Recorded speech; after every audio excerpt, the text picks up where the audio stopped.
क्या आपको पता है कि ब्रह्मा मुहूर्त सिर्फ एक समय नहीं बल्कि जीवन का सबसे बड़ा रहस्य है?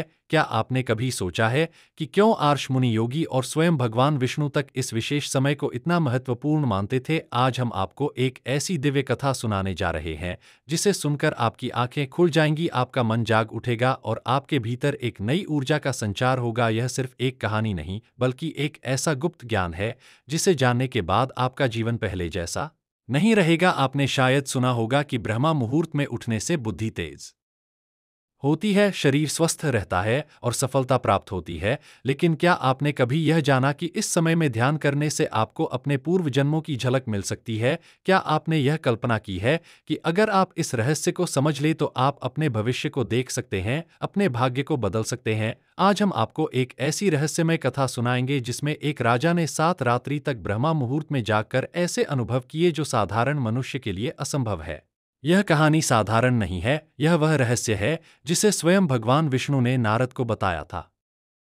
क्या ऐसा कोई विशेष समय है जब ब्रह्मांड की दिव्य ऊर्जा मानव के लिए सहज सुलभ हो जाती है? भगवान विष्णु मंद मुस्कान के साथ बोले, हे नारद, तुमने बहुत ही गूढ़ प्रश्न किया है। यह भेद साधारण नहीं बल्कि अत्यंत महत्वपूर्ण है। इसका रहस्य ब्रह्मा मुहूर्त में छिपा हुआ है। यह वह समय है जब ब्रह्मांड की समस्त सकारात्मक ऊर्जा पृथ्वी पर बहने लगती है। यह मुहूर्त देवताओं, ऋषियों और सिद्ध पुरुषों का प्रिय समय है। इस काल में जो जागता है वह स्वयं ब्रह्मांड की दिव्यता को अपने भीतर समाहित कर सकता है। नारद मुनि ने फिर प्रश्न किया, हे प्रभु, यदि ब्रह्मा मुहूर्त इतना शक्तिशाली है तो कृपया मुझे एक ऐसी कथा सुनाइए जिससे इसका वास्तविक प्रभाव स्पष्ट हो सके। भगवान विष्णु बोले, हे नारद, ध्यानपूर्वक सुनो, मैं तुम्हें एक अत्यंत प्राचीन कथा सुनाने जा रहा हूँ जिसे सुनकर तुम स्वयं ब्रह्मा मुहूर्त की महिमा को समझ सकोगे। यह कथा एक ऐसे राजा की है जो ब्रह्मा मुहूर्त के प्रभाव से जीवन मृत्यु के बंधनों को पार कर सब बहुत समय पहले की बात है। पृथ्वी लोक पर सौम्य नगर नामक एक समृद्ध राज्य था। इस राज्य का राजा चंद्रकेतु था जो पराक्रमी, न्यायप्रिय और विद्वान था। उसकी प्रजा उससे अत्यंत प्रेम करती थी क्योंकि वह न केवल एक कुशल योद्धा था बल्कि संतों और आर्सन भी करता था। परंतु एक समस्या थी, राजा का मन सदैव अशांत रहता था। अपार वैभव, शक्ति और भोग विलास होने के बावजूद भी उसे शांति नहीं मिलती थी। राजमहल में सुख सुविधाओं की कोई कमी नहीं थी, लेकिन जब भी वह रात्रि को सोता तो उसे अजीब अजीब स्वप्न आते। कभी वह देखता कि वह एक अंधकारमय गुफा में फंसा है, कभी ऐसा प्रतीत होता कि कोई अदृश्य शक्ति उसे पुकार रही है किंतु वह उसे देख नहीं पाता। समय बीतता गया और राजा की यह अशांति बढ़ने लगी। उसने अपने दरबार के विद्वानों, ब्राह्मणों और ज्योतिषाचार्य को बुलाकर अपनी समस्या का समाधान पूछा। सभी ने अपने अपने मत दिए किंतु किसी के पास सटीक उत्तर नहीं था। एक दिन एक वृद्ध आर्षी अत्रि उसके दरबार में आए। उनकी आंखों में अपार शांति और मुख पर दिव्य तेज था। राजा ने हाथ जोड़कर कहा, हे ऋषिवर, मैं दिन रात भोग विलास में लिप्त रहने वाला राजा हूं, परंतु न जाने क्यों मेरे मन को शांति नहीं मिलती। कृपया मुझे इस दुख से मुक्त होने का उपाय बताइए। आज कुछ क्षण चुप रहे, फिर बोले, हे राजन, तुम्हारी समस्या का समाधान केवल एक ही है। तुम्हें ब्रह्मा मुहूर्त में जागने और साधना करने का अभ्यास करना होगा। यही वह समय है जब परमात्मा स्वयं अपनी दिव्य ऊर्जा इस संसार में प्रसारित करते हैं। जो इस समय का लाभ उठाता है वह अपने समस्त पापों से मुक्त होकर मोक्ष के मार्ग पर बढ़ता है। राजा चौंक उठा, उसने पहले कभी इस विषय में नहीं सुना था। उसने पूछा, हे ऋषिवर, क्या मात्र ब्रह्मा मुहूर्त में जागने से मेरी समस्या का समाधान हो सकता है? यह कैसे संभव है? ऋषि मुस्कुराए और बोले, राजन, संसार में प्रत्येक वस्तु का एक निश्चित समय होता है। जैसे सूर्योदय से पहले आकाश में हल्की लालिमा प्रकट होती है, वैसे ही आत्मा के जागरण का भी एक समय होता है।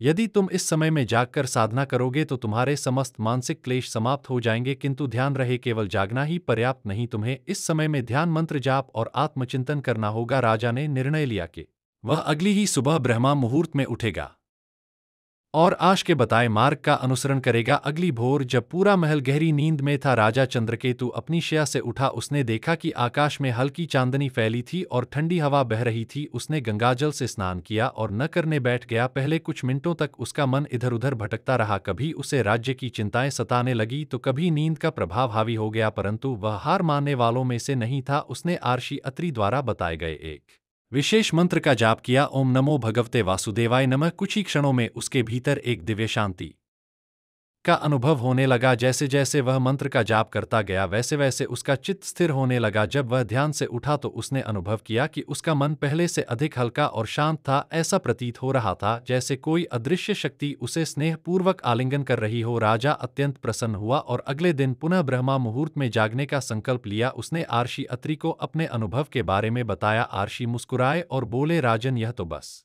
प्रारंभ है। यदि तुम इसी प्रकार निरंतर ब्रह्मा मुहूर्त में जागकर साधना करते रहोगे तो कुछ ही समय में तुम्हें दिव्य रहस्यों की अनुभूति होने लगेगी। राजा चंद्रकेतु चकित था। उसने जिज्ञासावश पूछा, हे ऋष, वह यह दिव्य रहस्य कौन से हैं? क्या मैं इन्हें समझ सकता हूँ? ऋष अत्रि ने एक गहरी सांस ली और बोले, इसका उत्तर मैं तुम्हें अगले कुछ दिनों में दूंगा, किंतु पहले तुम्हें 7 रात्रियां लगातार ब्रह्मा मुहूर्त में जागकर ध्यान करना होगा। यदि तुम इस परीक्षा में सफल हुए तो तुम्हें वह रहस्य मिलेगा जो समस्त संसार के लिए दुर्लभ है। राजा ने संकल्प लिया कि वह इस परीक्षा को अवश्य पूर्ण करेगा। अगले 7 दिनों तक वह नियमित रूप से ब्रह्मा मुहूर्त में उठेगा, ध्यान करेगा और आर्षि अत्रि के बताए मार्ग पर चलेगा। दूसरी रात जब राजा ने ध्यान करना शुरू किया तो उसे एक अद्भुत अनुभूति हुई। पहले तो मन में असंख्य विचार उमड़ने लगे, राज्य की सुरक्षा के कल्याण, भविष्य की योजनाएं। किंतु जैसे ही उसने अपनी दृष्टि को स्थिर किया और आर्ष अत्रि द्वारा दिया गया मंत्र दोहराने लगा, ओम नमो भगवते वासुदेवाय, वैसे ही उसके भीतर एक अजीब सी शांति फैलने लगी। अचानक उसे प्रतीत हुआ जैसे वह अपने शरीर से परे जा रहा है। उसका मन हल्का हो गया और उसने एक विशाल प्रकाशम चक्र को अपने सामने घूमते हुए देखा। वह चक्र निरंतर गतिमान था, कभी तेज कभी म। उसी समय उसे एक दिव्य स्वर सुनाई दिया, है राजन, यह जो तुम देख रहे हो वह काल चक्र है। ब्रह्मा मुहूर्त में ध्यान करने से साधक को काल का बोध होने लगता है, वही काल जो जन्म, मरण और पुनर्जन्म के बंधनों को निर्धारित करता है। यदि तुम इस साधना को 7 दिन तक निरंतर जारी रखोगे तो तुम्हें काल के रहस्यों की अनुभूति होगी। राजा चौंक कर ध्यान से बाहर आ गया। उसकी सांस तेज चल रही थी लेकिन मन अत्यंत हल्का था। यह एक विलक्षण अनुभव था जिसे उसने पहले कभी महसूस नहीं किया था। तीसरी रात जब राजा ध्यान में बैठा तो इस बार वह सहज रूप से समाधि में चला गया। कुछ ही क्षणों में उसने स्वयं को किसी अन्य स्थान पर पाया। वह किसी महल में खड़ा था, पर यह उसका अपना महल नहीं था। चारों ओर दिव्य वस्त्रों से सुसज्जित लोग खड़े थे। वे उसे राजा के रूप में संबोधित कर रहे थे, लेकिन यह सौम्य नगर नहीं था। तभी एक वृद्ध ब्राह्मण उसके समक्ष आया और बोला, राजन, क्या आप अपने पूर्व जन्म को पहचानते हैं? राजा चंद्रकेतु स्तब्ध रह गया। उसने अपने चारों ओर देखा और उसे आभास हुआ कि यह कोई और समय है, कोई और जन्म। तभी दिव्य स्वर फिर गूंजा, ब्रह्मा मुहूर्त में साधना करने से मनुष्य को अपने पूर्व जन्मों की स्मृति प्राप्त हो सकती है। जो साधक इस मुहूर्त में जागकर ध्यान करता है वह जीवन के रहस्य को जानने में सक्षम हो जाता है। राजा का पूरा शरीर रोमांचित हो उठा। जब वह ध्यान से बाहर आया तो उसकी आंखें आश्चर्य से भरी हुई थी। क्या सचमुच ब्रह्मा मुहूर्त इतना शक्तिशाली है कि यह मनुष्य को उसके जन्मों का रहस्य प्रकट कर सकता है? उसे यह जानने की तीव्र इच्छा हुई कि अगले दिन की साधना में उसे और क्या अनुभव होगा। चौथी रात राजा ने जैसे ही ध्यान करना शुरू किया उसे अपने हृदय में एक दिव्य प्रकाश का अनुभव हुआ। यह प्रकाश अत्यंत कोमल किंतु असीम ऊर्जा से भरा हुआ था। तभी एक गूंजता हुआ स्वर सुनाई दिया, है राजन, यह प्रकाश तुम्हारी आत्मा का वास्तविक स्वरूप है। मनुष्य अपने शरीर को ही सत्य मानकर चलता है, किंतु आत्मा ही उसका वास्तविक अस्तित्व है। ब्रह्मा मुहूर्त में साधना करने से आत्मा का बोध होता है। राजा का हृदय श्रद्धा से भर गया। उसने कभी नहीं सोचा था कि आत्मा का बोध इतना स्पष्ट रूप से संभव हो सकता है। 5वीं रात राजा ध्यान में बैठते ही किसी अन्य स्थान पर पहुंच गया। वहां उसने अपने ही नगर को देखा, किंतु यह नगर वर्तमान से भिन्न था। नगर के द्वार पर एक विशाल सेना खड़ी थी। सैनिक अस्त्र शस्त्रों से सुसज्जित थे और आक्रमण की तैयारी कर रहे थे। राजा भयभीत हो उठा, यह क्या हो रहा है? यह दृश्य मेरे नगर का है, किंतु यह समय तो अभी आया नहीं। तभी एक दिव्य उत्तर मिला, है राजन, ब्रह्मा मुहूर्त में ध्यान करने से मनुष्य को भविष्य के संकेत प्राप्त होते हैं। यदि तुम इस साधना को जारी रखोगे तो तुम आने वाले समय की घटनाओं को पहले ही देख सकोगे और उचित निर्णय ले सकोगे। राजा स्तब्ध था। क्या यह भविष्य का संकेत था? छठी रात ध्यान के मध्य राजा ने एक अंधकारमय गुफा देखी। गुफा के भीतर वह स्वयं खड़ा था और उसके समक्ष यमदूत उपस्थित थे। हे राजन, देखो, मृत्यु कैसी होती है। मनुष्य इसे एक अंत समझता है, किंतु यह एक नया आरंभ है जो साधक ब्रह्मा मुहूर्त में ध्यान करता है, वह मृत्यु के भय से मुक्त हो जाता है। राजा ने देखा कि कैसे आत्मा शरीर छोड़कर एक दिव्य लोक में प्रवेश कर रही थी। यह एक रहस्यमय अनुभव था। 7वीं रात जब राजा ध्यान में बैठा तो उसने एक विशाल आकाशीय मंडल देखा। उसमें भगवान विष्णु स्वयं विराजमान थे। हे राजन, ब्रह्मा मुहूर्त का सबसे बड़ा लाभ यह है कि साधक को परम सत्य का साक्षात्कार होता है। यह सत्य ना जन्म है, ना मृत्यु, ना सुख, ना दहक, यह केवल शुद्ध अस्तित्व है, अहम ब्रह्मास्मि। राजा चंद्रकेतु की आंखों से अश्रु बहने लगे जब वह ध्यान से उठा तो उसकी आत्मा पूर्णतः बदल चुकी थी। अब वह जान चुका था कि ब्रह्मा मुहूर्त केवल एक समय नहीं बल्कि आत्मा की मुक्ति का दह है।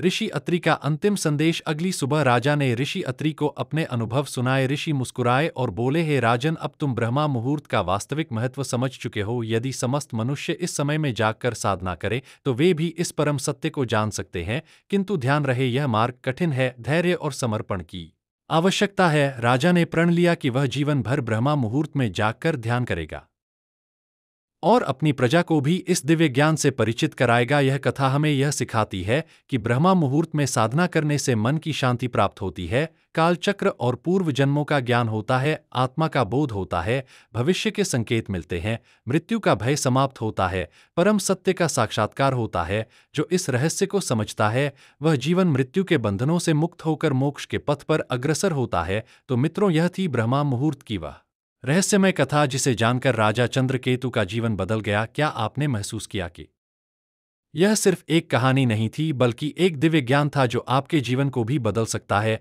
अब आप जान चुके हैं कि ब्रह्मा मुहूर्त केवल एक समय नहीं बल्कि आत्मा की जागृति का क्षण है। यह वह पल है जब आप अपने भीतर छुपे रहस्यों को जान सकते हैं, अपने पूर्व जन्मों की झलक पा सकते हैं और भविष्य की झलक देख सकते हैं। यह समय केवल योगियों और सन्यासियों के लिए नहीं है बल्कि हर उस व्यक्ति के लिए है जो अपने जीवन में उन्नति, शांति और सफलता चाहता है। लेकिन मित्रों, यह ज्ञान तभी प्रभावी होगा जब आप इसे अपने जीवन में अपनाएंगे। सिर्फ सुन लेने से कुछ नहीं होगा। क्या आप तैयार हैं? क्या आप प्रतिज्ञा करते हैं कि कल से नहीं, अभी से आप ब्रह्म मुहूर्त में उठकर इस साधना को अपनाएंगे? अगर हाँ तो कमेंट में लिखिए, मैं ब्रह्मा मुहूर्त की शक्ति को अपनाने के लिए तैयार हूं। यह सिर्फ शब्द नहीं होंगे बल्कि आपकी आत्मा के जागरण का संकल्प होगा। अगर आपको यह कथा पसंद आई तो इसे अधिक से अधिक लोगों तक पहुंचाएं, क्योंकि जब यह ज्ञान फैले तभी अज्ञान का अंधकार मिटेगा। और अगर आप चाहते हैं कि हम इसी तरह के और रहस्यमयी और दिव्य ज्ञान से भरे वीडियो आपके लिए लाते रहे तो इस वीडियो को लाइक करें, चैनल को सब्सक्राइब करें और बेल आइकन दबाना ना भूलें ताकि जब भी हम कोई नया ज्ञान लेकर आए वह सबसे पहले आप तक पहुंचे। हम फिर मिलेंगे एक और रहस्यमयी ज्ञानवर्धक कथा के साथ। तब तक के लिए ध्यान रखिए, जागते रहिए और अपने जीवन को ब्रह्मा मुहूर्त की दिव्यता से भर दीजिए। धन्यवाद।